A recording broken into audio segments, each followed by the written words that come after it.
The gameplay I've captured in this video was from the event in Stockholm earlier this week, as EA invited me out to check out Battlefield 5 and get to grips with some of the new maps and modes that you guys will have access to in the full build of the game. By far my favourite map from the event was Devastation of Rotterdam. This map is a classic Battlefield map. It's exactly what I wanted to see in a World War II Battlefield game, and it really brings back some of the memories from BF3 and a bit from Battlefield 4. The way you have loads of cover, close quarters environments, and just a load of fun to be had as everyone is rushing around trying to frantically cap objectives, build fortifications and keep control of strongholds is exactly what I wanted to see in Battlefield 5, and I think you guys will definitely experience the same thing when you jump on and try this game out.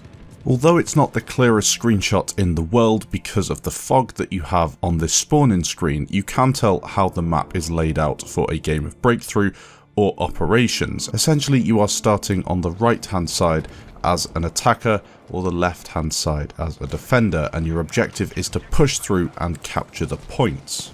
People will be very familiar with this when it comes to the game mode. It is quite similar to Battlefield 1, essentially you're working as a team to capture points, and that stuff isn't something I want to go into in this video because you're all Battlefield players and you'll probably get to grips with it fairly quickly. What I want to talk about is what makes a Battlefield map great and why Devastation of Rotterdam is, in my opinion, the best map that you'll be able to play at the release of this game. Starting out, we have the best thing about the map in my opinion, and that is the way it is laid out and all of the flanking routes that you have access to. I remember in Battlefield 1 there were a few maps that looked fairly similar to this, namely Tsaritsyn and Amiens. Amiens didn't really have the destruction that you can see in this map, but Tsaritsyn certainly did. Now those two maps were fairly good in my opinion, Amiens better than Tsaritsyn, but both suffered from a few issues. Tsaritsyn had the main issue of being a little too cramped and people would get stuck in choke points, especially in that central cathedral. I did really enjoy the flag and I thought it looked great, and there were some only in Battlefield moments to be had there, but the verticality was quite poor. People would climb on top of that balcony and get stuck, and then you would have all sorts of issues of trying to force an enemy team out of there. This was on Conquest and on Operations, it was just a problem throughout the game. Now this is not really something that you bump into on Devastation of Rotterdam. The map has so many different flanking routes, a lot of different lanes for infantry to fight in, and as you can tell from the gameplay and the background, you often find yourself in a position where you can flank the enemy team and take them out. The rest of your team will then push through. I'm not exactly the best player in the world, as we were on different rigs, different systems to what I'm used to. We were sitting on stools, not on chairs, on desks that were fairly high up. So they're the excuses out the way. My gameplay is not as good as sometimes it could be, but you can still see exactly what is possible. What I also liked about this map is the fact that vehicles, they are on the map, tanks were here, but they weren't really destroying all of the infantry as you found in some previous Battlefield games. Quite often on these urban maps, tanks will roll up and completely dominate one section of the map, but that is just not the case. There are a couple of clips in here as well where I take down vehicles, and it's not that difficult to do.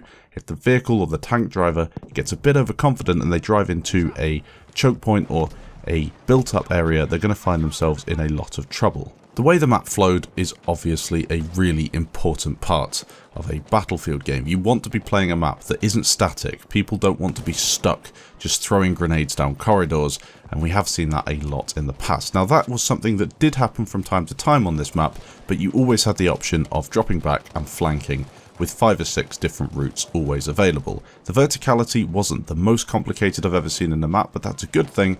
I think being able to get on the roofs of buildings, although it's pretty cool if you want to pull off a sniping clip or throw a grenade or maybe some C4 off the edge to take down a few unsuspecting enemies, although it's pretty cool, it's not necessary, and it often leads to pretty poor flow on a map, and really it's not ideal if you're trying to create a balanced map from the ground up. There are a couple of places where you can jump on top of the broken bridge above the railway.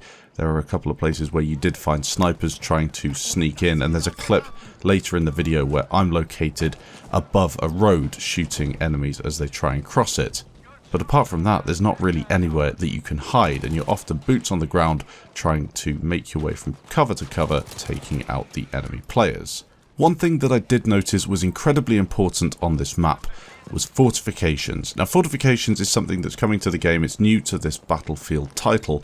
We haven't seen it in the past, and many people, including myself, didn't really see the point in it. Yes, it's nice to be able to dig a hole in the ground on some maps that require a little more cover, or build sandbags or machine gun emplacements. However, my argument was, if that is required on the map, why don't DICE just build it from the start and have a map that has the cover there already, and you don't need to worry about building something with the possibility of you getting shot and taken down while you build it.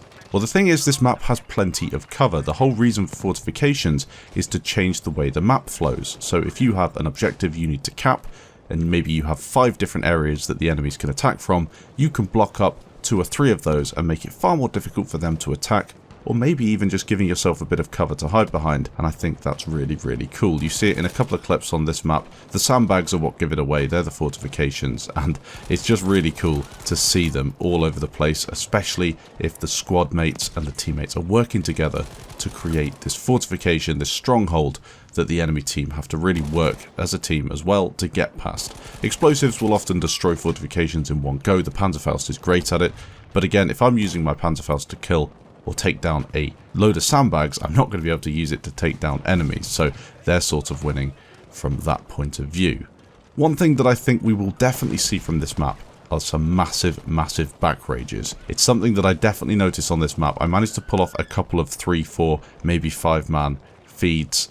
I'm not that great at this game, and I was playing against 32 other content creators who were all trying very hard to get footage themselves. So if you're playing on a normal public server, I have a feeling you're going to be seeing some awesome clips, especially with weapons such as the MG42. Again, something else very important on this map was the smoke grenades. If you use them correctly, you can conceal your position.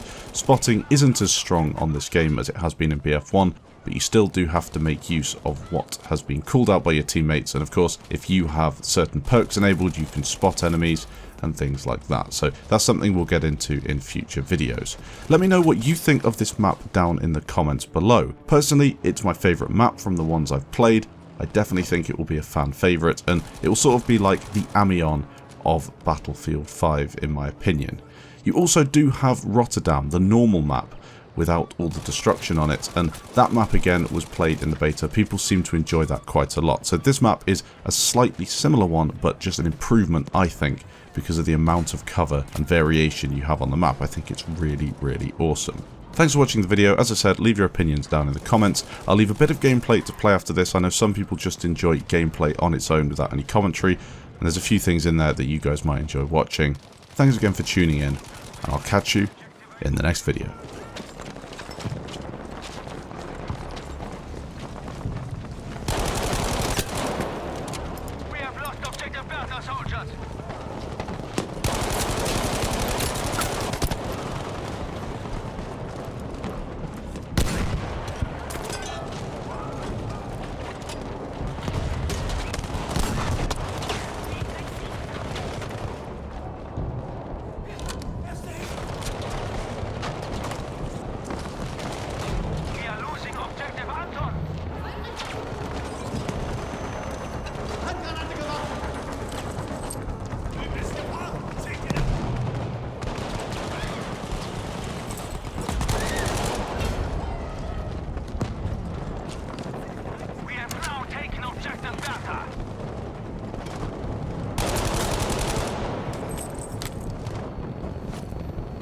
Platziere Sprengladung.